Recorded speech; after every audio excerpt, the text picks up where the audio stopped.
yan, welcome back Balakubak. This is me again, I'm your beauty cake. Of course guys, update tayo ngayong araw na to, araw ng Martes, no, sa Kalsadanan.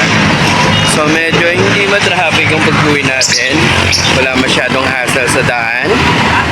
Dahil, anong oras na ba? 4:30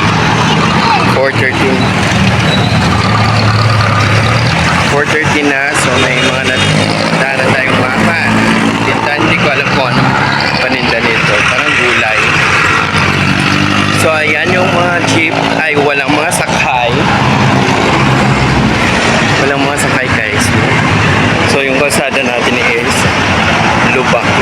Walang budget ang gobyerno ngayon guys, kasi nakafocus muna sila sa impeachment ni Inday Sara, no? Ni Vice President. Oh, I'm so sorry na lang mga people around the universe dyan. Baka naman unahin nyo muna yung mga kailangan ng mga tao bago kayo bakit? May load ba ako na may update yung mga ayan guys. So ayan, wala tayong nakikita masyadong mga jeep. Ano nangyari? Pauwi na yung mga, ay wala pala kasi yung pasok guys, yung mga estudyante kasi weekly, every week nagbabago yung kanilang schedule.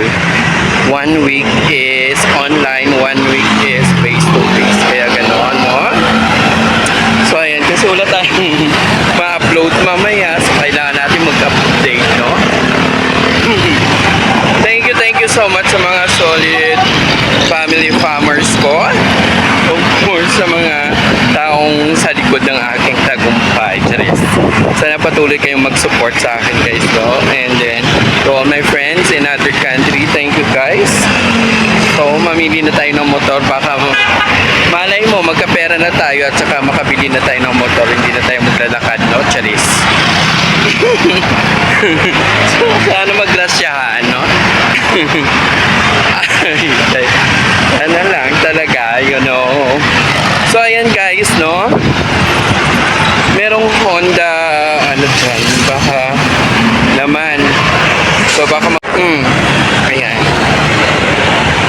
So maluwag na maluwag pa rin guys, both side ng ating kalsadaan is maluwag, wala traffic. Of course, kaya nyo magpalipad kung gusto nyo lang naman magpalipad ang inyong mga sasakyan. So mga motor ang naghahari dito sa kalsada na to, wala nang iba, wala na yung mga jeep dahil of course wala na rin pasahero, lugi na sila sa gasolina. So meron mang ilan naman na puno, yung isa naman doon is walang pasahero talaga siya. Nag-iisa na lang guys, o dalawa, no? Dalawa lang yung pasahero, you know. Ayan. At dahil dyan, thank you so much guys sa inyong lahat sa support. And of course, tingnan mo yung mga jeep guys, hindi puno, diba? Kawawa yung mga jeepney driver natin guys, no? Wala na makain yung pamilya nila. Ano ba talaga to? Parang dinaig pa yung COVID na dati, no? Parang dinaig pa yung pandemic dati. So ayan. So that's it for now guys. Don't forget to like and of course just comment down below.